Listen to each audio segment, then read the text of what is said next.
painting still life can be so much fun, especially when the objects you're painting mean something to you. Really, anything can be put into a still life. It can be fruit, vegetables, flowers, shells, sticks, anything that you find outside and you want to bring in and paint close up. Even a leaf can make a wonderful still life. What I'm going to be painting today are these really wonderful, these are Vietnam combat boots that I borrowed from the Yorktown Museum. And I love these. I love the texturing. They're so worn, and obviously they have a story to tell. And I think even in your still life, you can be telling your own story. So I've got my paper drawn out. I've sort of lightly sketched it, but now I'm going to really draw it in so you can see how I go about drawing.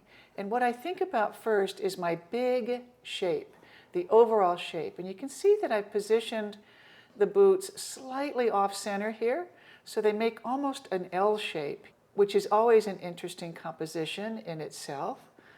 And the way that just rounds up over that toe, comes in like that, love that right there. And then the other boot here, the one that's slightly forward, and you can see too that I've overlapped them, I've connected them so that they form this one big interesting shape, but clearly one boot is in front of the other. I like the way they kind of flop over there. So I've got this sort of outline, overall shape, and you can see how it sits right there on the paper. So there is the basic outline of the overall shape.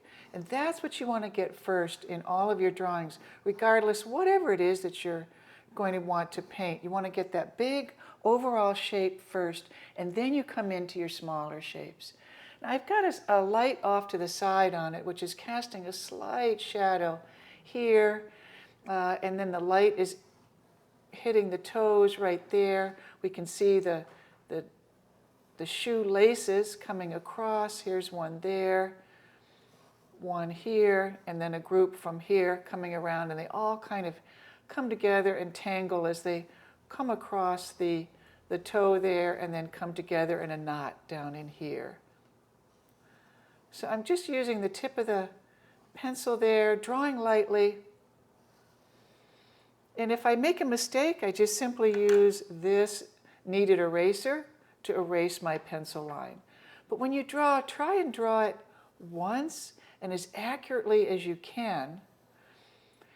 Try not to draw a lot of little sketchy lines. Try and draw one line and get it right.